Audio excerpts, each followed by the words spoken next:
They like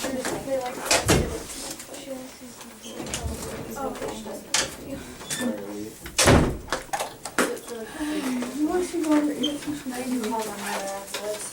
You want to go over answers? I got a lot of I read all and books and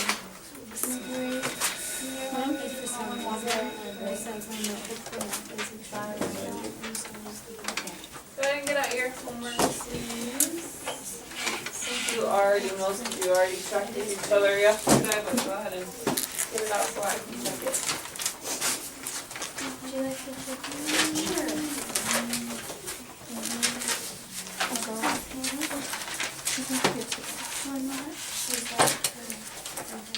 There's all kinds of I things. thought that. Always, all the time. I got some type of- I got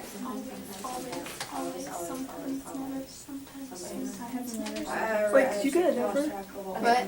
You get a number? We have the same thing. Yeah. We did that something. Oh yeah, I forgot. All seven. What'd I you was say? like, we have 13. I got all. And then 15, the rest like that. Sometimes. Yeah. Oh, no. Always never seen Okay, and then so it's. I changed my mind again.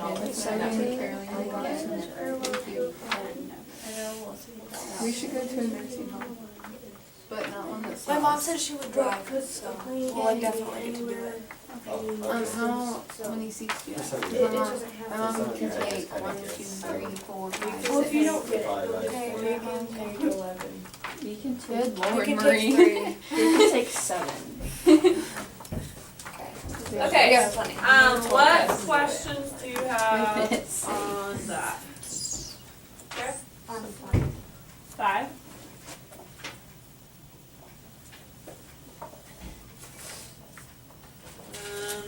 If a line is parallel to a plane containing that line is blank parallel to a given plane.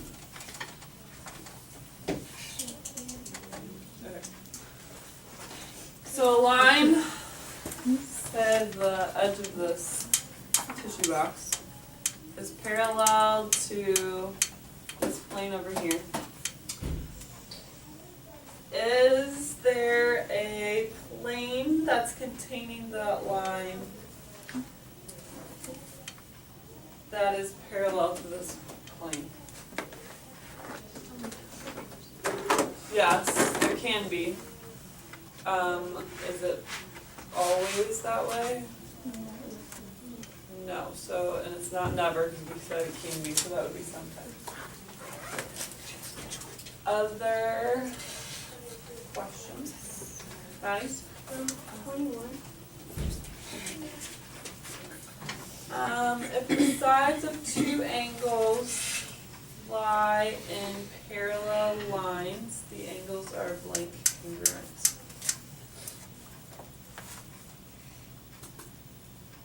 I guess I didn't get how to draw. Yeah, I see that, that's complicated. The sides of two angles are in parallel lines.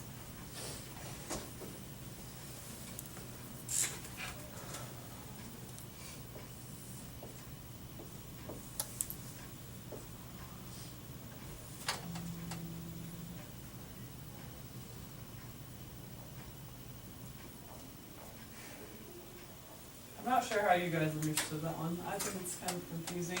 But if there's like an angle here and an angle here, this side lies, this side is part of this angle and it's part of this angle and it lies in parallel, what does it mean, lies in parallel lines? How did you guys read that? Morgan? Like there were like parallel lines, and I made like a ray going up out of this one and a ray going down out of this one. And then, so like I said sometimes, cause like they could yeah, like that. Like this? Yeah. So like they could sometimes be the same, but not always. The sides lie in parallel lines. Honestly, I don't know about that one. I really don't know what they're asking me to find. So there's a lot of different ways that I could interpret that. Mac? Number 25. Sorry, Maddie. Which one? 25. 25. Planes R and S are cut by plane T in lines A and B. Their blank exists a line skew to line A and parallel to line B. Alright, so here's R, here's S, and here's T, or let's do T on the top, and then the lines would be on the edges, A and B. There exists a line skew to line A and parallel to line B. So if here's A and here's B, can we have a line that's parallel to one of them and skew to the other one? No? Could it be on S? Okay, so if here's one of the lines, can we draw a line that's parallel to that line that would be skew to this line over here? Wolfie? So you have the box and the lines over here, and you want to skew, but in parallel. So couldn't you just make the line here so it's on this plane? Does that make sense? So you have your plane, and then you've got this line. So you just make another line next to it, and it's parallel, but skewed to the line on this side. Does that make sense? Well, it has to be to the lines where they intersected the plane. Because they're talking specifically about line A and line B, which are the two lines where plane T intersects the other two.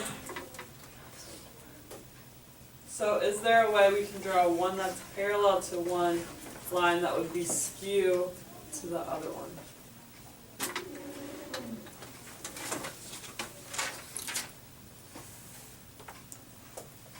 I think that would be never, because if you're drawing a line that's parallel to this line and the planes are parallel, then this line and this line are going to be able to be parallel because their planes are parallel. I'm confused by skew. Like I understand like what the I know what the definition is of it, but I don't understand what it's saying. Well, skew means that the two lines could not be on the same, they're not on the same plane and they don't intersect.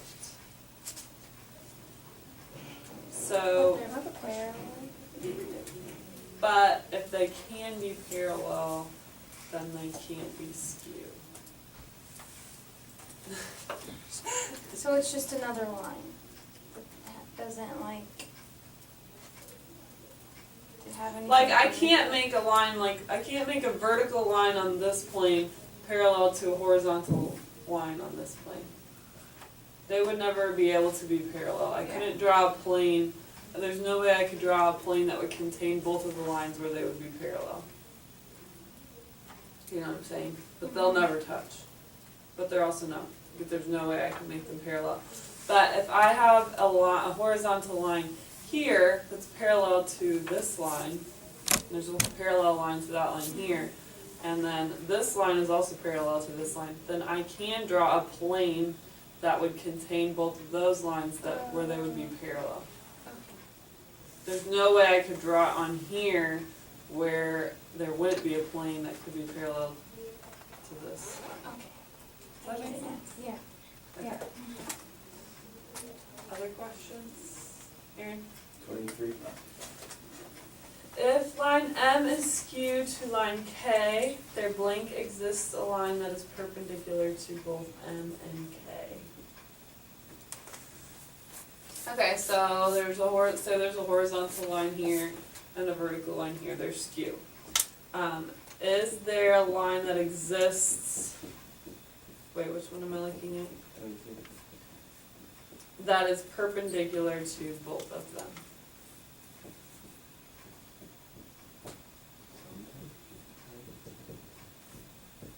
Can can I draw a line that would be perpendicular to both of those lines? Sarah? Like across the top. Mm. Yes. Can I always? No, but it would be sometimes, because if they were slanted, slanty, or indifferent, depending on where they are, you can always draw a perpendicular line that would go through both. Okay?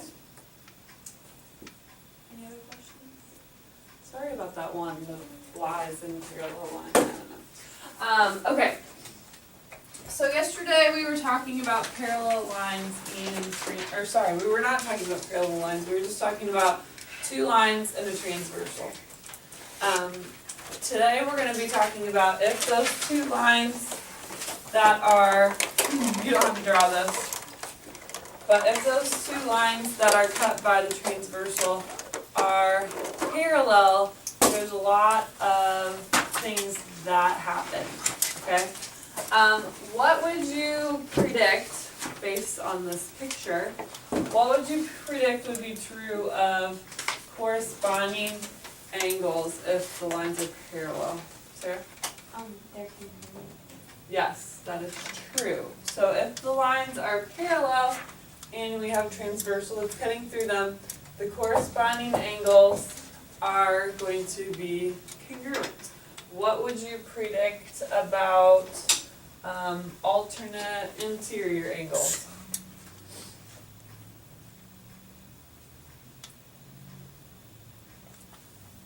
Alan? They are congruent. Yes, that is also true, okay? So there's a lot of relationships that happen when our lines are parallel and they're cut by a transversal. So if you'll get out your notes, there's actually only one postulate and two theorems about this, but there's a lot of other things that we can prove to be true because of it. Is my iPad showing up on me? No.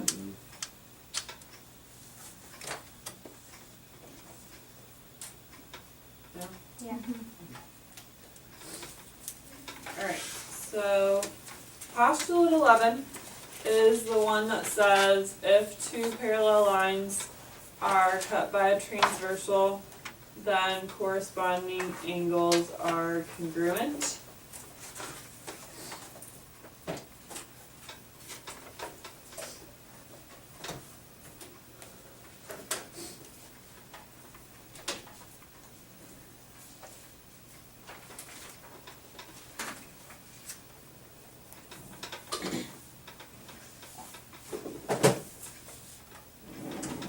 So let's draw a picture to show that.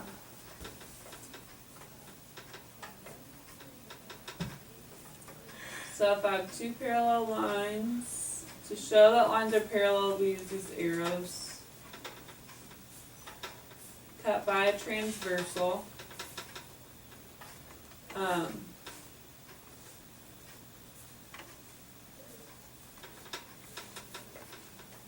What would be one statement you could make based on postulate 11 then? In that picture. Morgan? 1 is congruent to 5. Angle 1 is congruent to angle 5. What else? Sarah? 2 is congruent to Angle 2 is congruent to angle 6. What else? Mark? Angle 3 is congruent to angle 7. Good. And Madeline? Angle 4 is congruent to angle 8. Right. So that's postulate 11. Theorem 3.1 says if two parallel lines are cut by a transversal, alternate interior angles are congruent.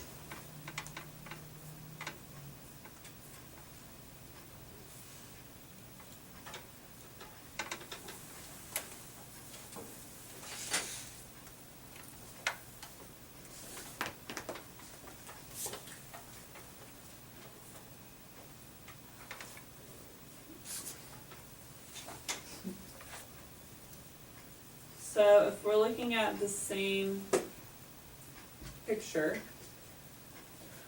what could we say then about alternate interior angles? Wolfie? That angles, 3 and 6 are congruent. Good. Angle 3 is congruent to angle 6. And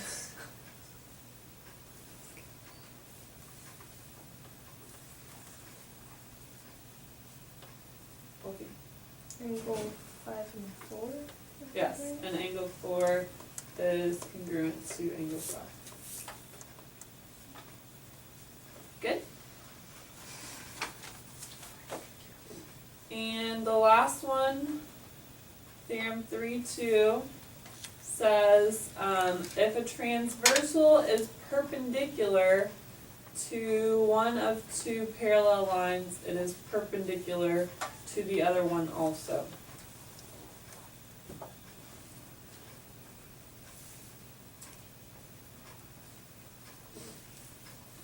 So if I have parallel lines and a transversal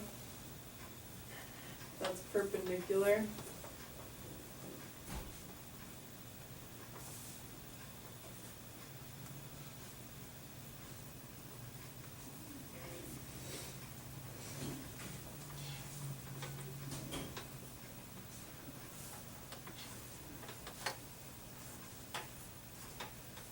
so then if L is perpendicular to M, then what?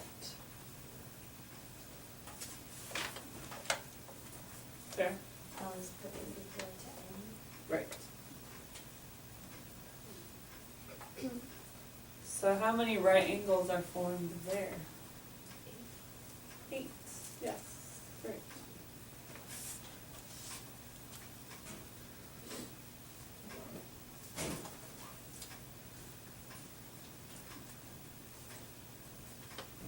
And then if you would, turn to page 82 in your book.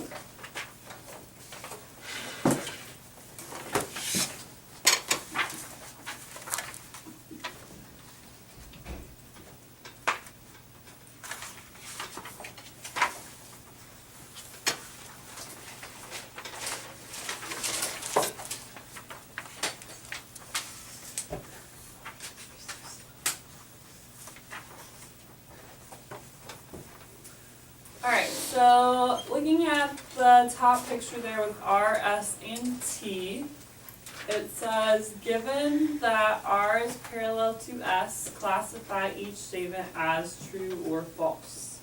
Number 1, the measure of angle 8 equals the measure of angle 12. True. True. Number 2, the measure of angle 6 equals the measure of angle 11. Correct. Number 3, the measure of angle 8 equals the measure of angle 10. Good. Number 4, the measure of angle 9 equals the measure of angle 10. False. Number 5, the measure of angle 7 equals the measure of angle 13. Good.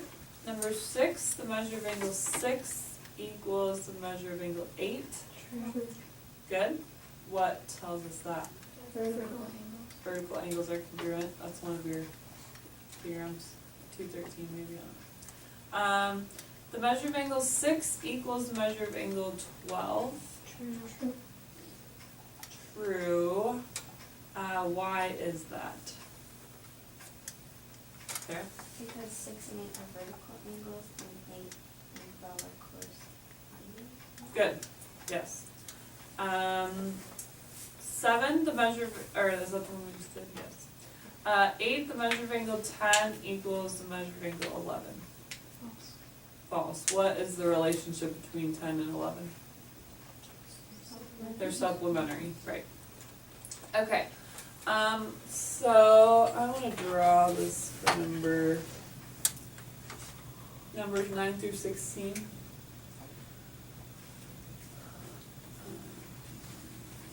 So we have S,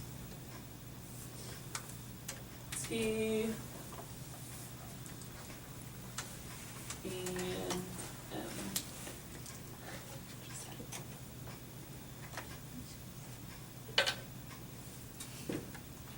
Okay. So one, two, three.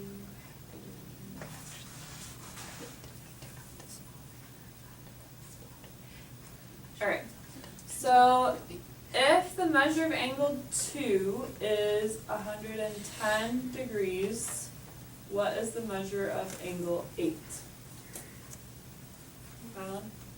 Alan? The same, Which is, 110. right, 2 and 8 are corresponding, so if 2 is 110, then 8 is 110.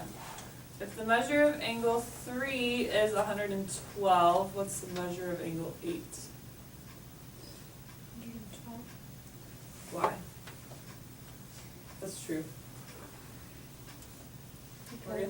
They're like the interior angles. What's the other, Alternate. alternate interior angles, good.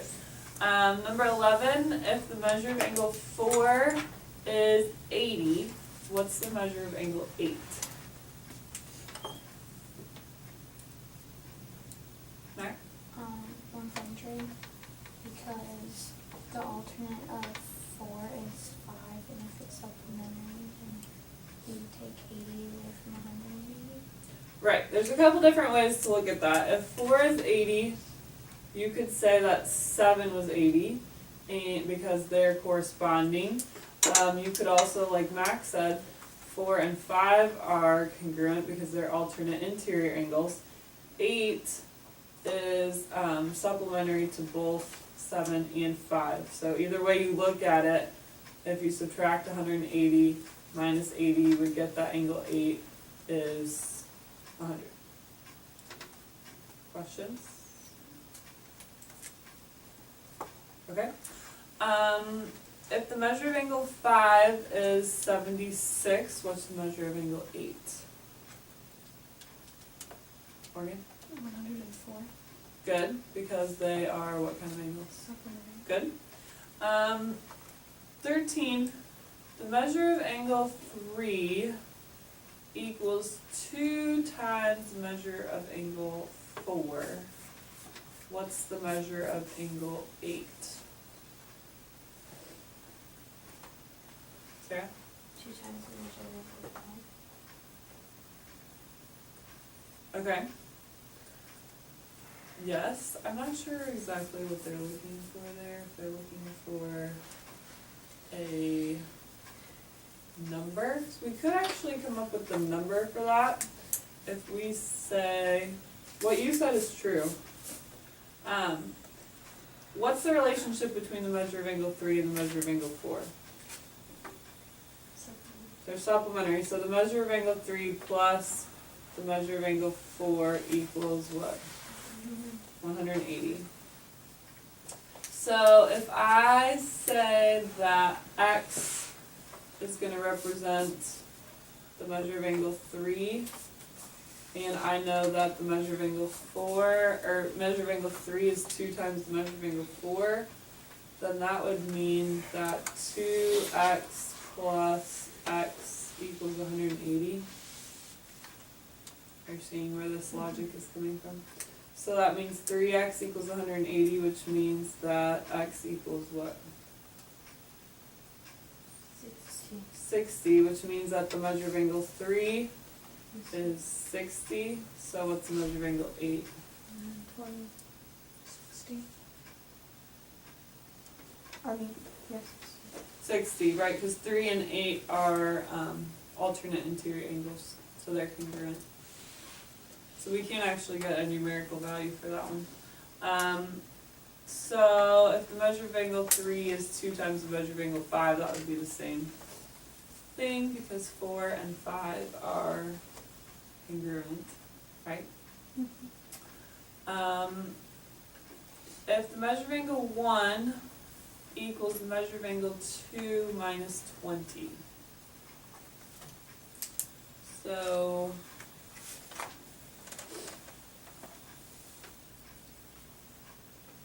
What's the relationship between the measure of angle 1 and the measure of angle 2?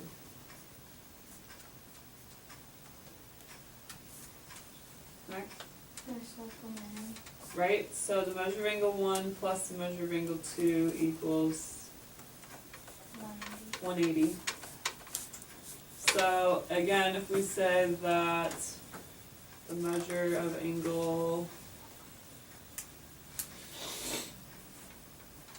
let's say, the measure of angle 1 is x, then the measure of angle 1 would be x, and then, so it's x plus, or the measure of angle, let's say the measure of angle 2 is x. And the measure of angle 1 would be x minus 20 plus the measure of angle 2, which would be x, which would equal 180. Are we following? Yes. So 2x minus 20 equals 180. So 2x equals 200, so x equals 100. So that's the measure of angle 2 is 100, then what's the measure of angle 8? 100. Okay? I don't think there's actually any like that on your assignment. But I would like you to do, please, this is on pages 82 to 83, 1 through 21 odd. And there are a number of proofs actually on that, but they're all short proofs. None of them, I don't think any of them are more than 3 or 4 steps. 13, 15, 17, 19, and 21 are all proofs. There is an example proof there for you to look at. I don't think, like I said, I don't think any of them are more than 4 steps. So hopefully it doesn't take you too long. But you have a long weekend to do just what you want to do. Right? What number was it again? It's up here. 1 through 21 odd, pages 82 and 83.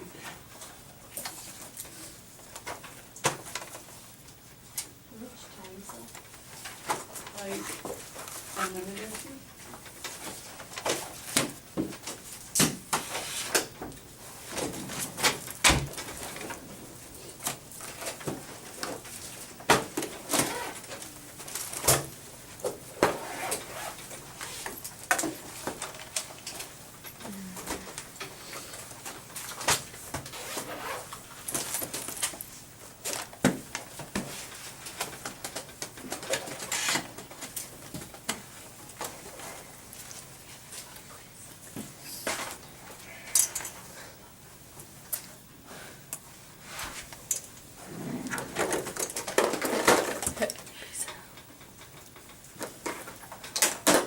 Did you just say peace?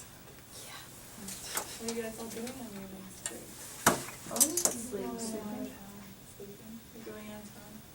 Where you going? You don't sound very excited about that. I go there a lot because my grandparents live there. But so it's not gonna be a very nice weekend. No, not what you were hoping for.